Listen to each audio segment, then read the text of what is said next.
Hello guys, my next repair order for today is repair order number 18399. This is Odyssey 2019.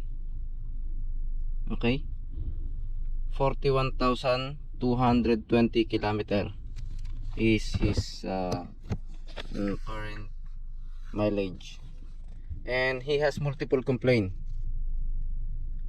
As you can see guys, check screen gets hung while using the phone. Check AC less cooling on idle. Check suspension knocking noise on humps. Check all engine mount as per customer complaint. Vibration while gear on the position. Okay.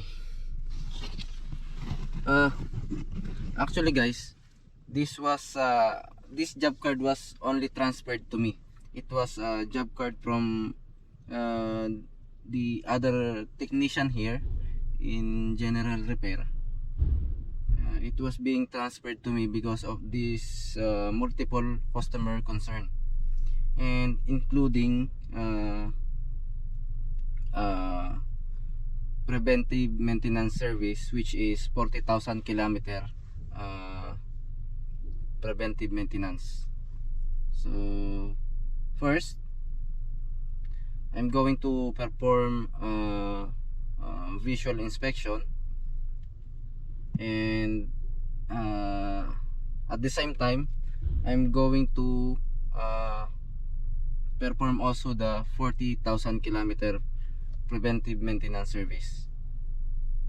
But at the same time, since I'm going to lift up the car and doing some inspection, so at the same time I'm going to take note of all the things that I can I can see uh, that has abnormalities or failure or uh,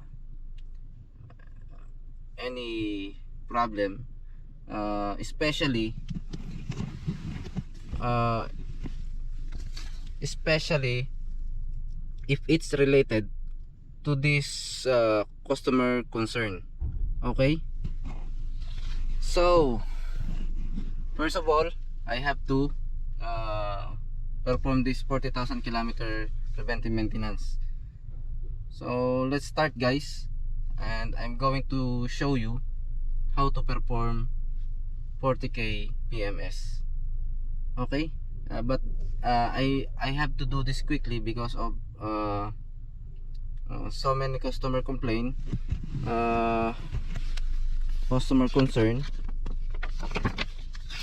I already reviewed the service vehicle receiving form and uh, customer interview sheet. Okay, the interview sheet, and yeah, we have so many interview sheet because of he has also so many uh, concern, and also the pre-test form. Okay, I reviewed already everything, including the history of this car. So I have already enough information to perform all the necessary approach to solve the customer concern. Okay, but uh, for now, let me show you how to perform the 40,000 kilometer preventive maintenance service for Odyssey 2019. Okay, so I have to do this quick guys because here in our company we also have a target for our sold hours. The higher the sold hours we reach, so the higher incentive we can get.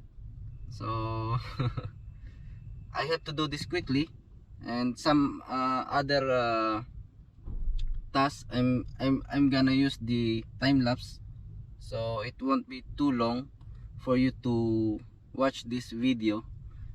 But at least I'm going to specify one by one what are the things to do while doing the preventive maintenance service. Okay guys, let's start.